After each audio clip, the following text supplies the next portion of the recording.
one of the things we talked about was that being a sinner does not disqualify you from following Jesus. Actually, that's the prerequisite.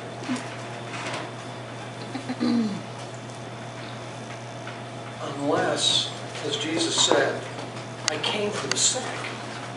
I didn't come for the well. And as we talked about, we all know we're sick. We all know that we have a need for a Savior.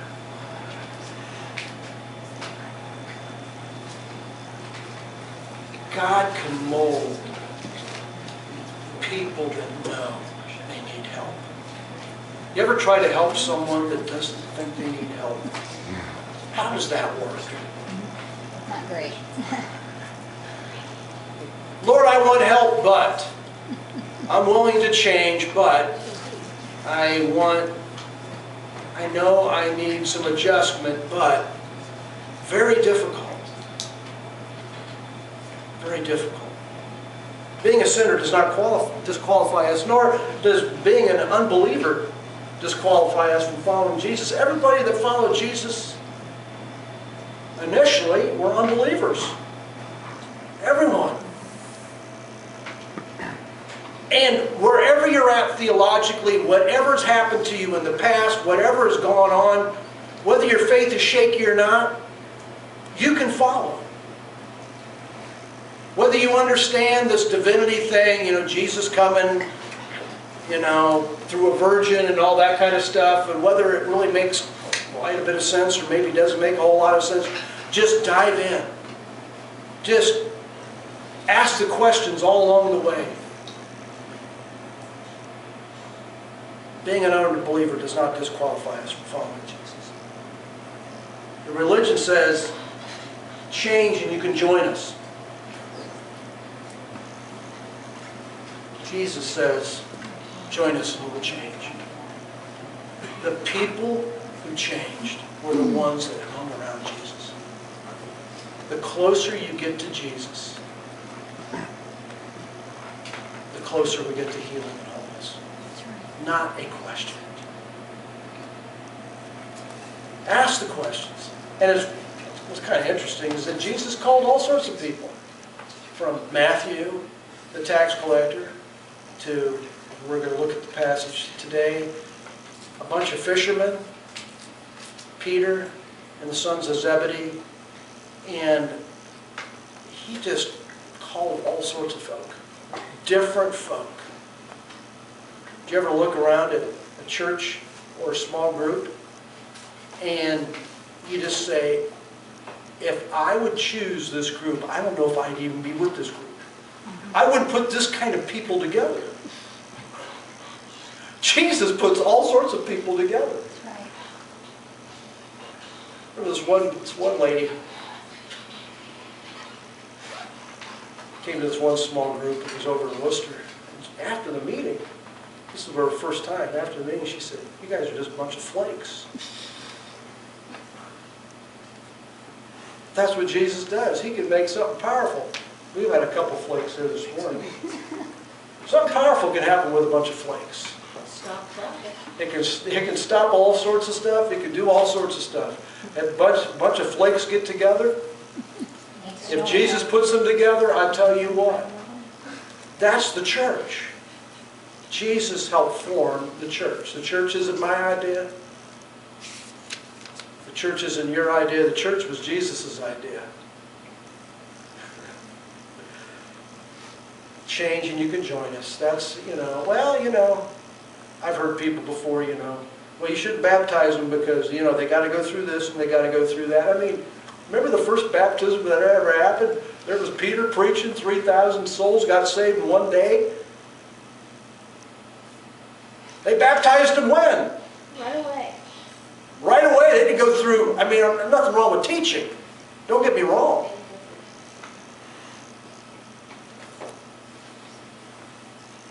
So one of the questions that we've been asking, am I following? Now, the story that we're going to look at today is found in Matthew and it's found in Luke. And Matthew gives the shortened version, which is kind of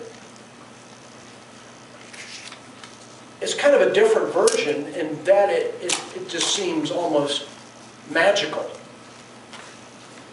But he just kind of gives the Cliff Notes bottom line version. But Luke gives another version. We've got an advantage over many other types of skills, or I would say disciplines, that in Christianity we have 4 accounts of the gospel. There was Matthew. Matthew was a follower of Jesus. There was Mark. Mark's gospel was really from Peter, that John Mark heard from Peter. It's really Peter's gospel. And then Luke, who was a Gentile. Matthew was a Jew, and he spoke mainly to Jews. Peter, the Gospel of Mark is more of a gospel of action. Immediately is found in there quite a bit. Then Luke is a Gentile writer, and Luke said, I thoroughly investigated it all. And what I'm writing to you, he went around and interviewed people. And that's how he compiled the gospel. And in the Gospel of John, it was another follower of Jesus. It was more theologically based. But we're going to have the Cliff Notes version in Matthew. And let's just kind of look at this, and then we'll look at the same story in Luke. Let's read together. As Jesus was walking beside the Sea of Galilee, he saw 2 brothers, Simon called Peter, and his brother Andrew. They were casting a net into the lake, for they were fishermen. This was their lot in life. This was their job, and they would fish. And at this point, it says they were casting a net into the lake, for they were fishermen. This must have been in the evening time. It was daybreak. I mean, it was not daybreak yet. They were casting their fish, and come follow me, Jesus says, and I will send you out to fish for people. Let's say this together. Come follow me, Jesus said, and I will send you out to fish for people. At once they left their nets and followed him. Can you imagine? This guy, maybe they've never seen before in their life, all of a sudden just says, hey, follow me. I will send you out to fish for people. Bingo, they're just gone like that? Yeah. How does this happen?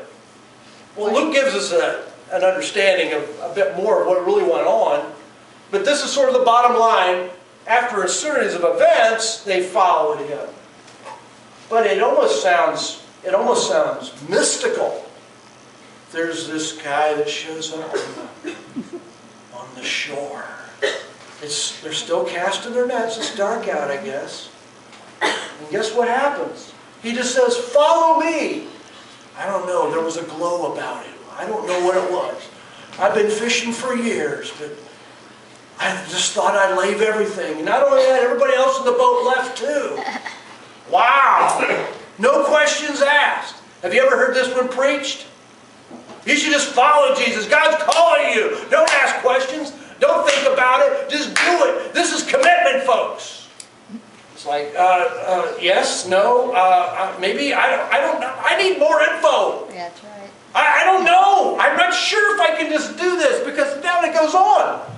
Let's talk. Going on from there, he saw 2 other brothers, James, son of Zebedee, and his brother John. They were in a boat with their father Zebedee, preparing their nets. Jesus called them, and immediately they left their boat and their father and followed him. Hey, Dad, have a great life. We're out of here. So why didn't the father follow? I don't know what's going on here. Is Jesus just saying, you can't say goodbye to Dad, you just got to leave everything, this is it, you got to make a break with... I mean, there's a time and a place to that, I suppose, that you just need to make when you're ready for that type of full surrender type of deal.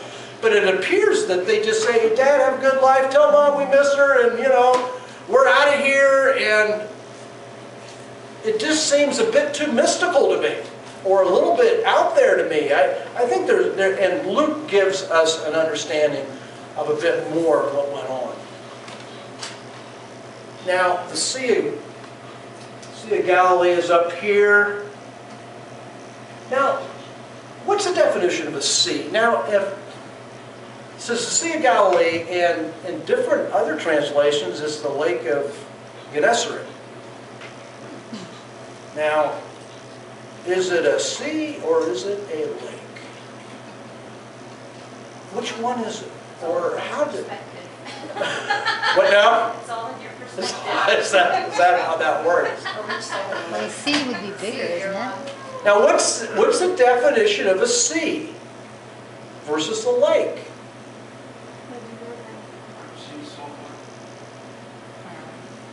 A sea is normally salt water. That's correct. That's one of the aspects. And normally a sea is what else? It's deeper. There's depth to the. It's not shallow. And normally it's closer to, like here it is, the Mediterranean Sea there. But it's got the River Jordan flowing in it here and flowing out of it. But this was understood to be a freshwater body of water. And it's about 700 feet below sea level. Which is interesting. It's the largest body of water that's below sea level.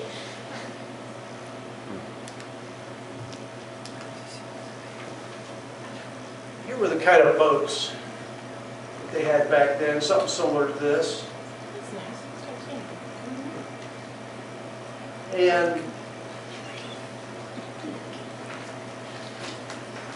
I heard a story by Andy Stanley said he went out there with his wife and another couple.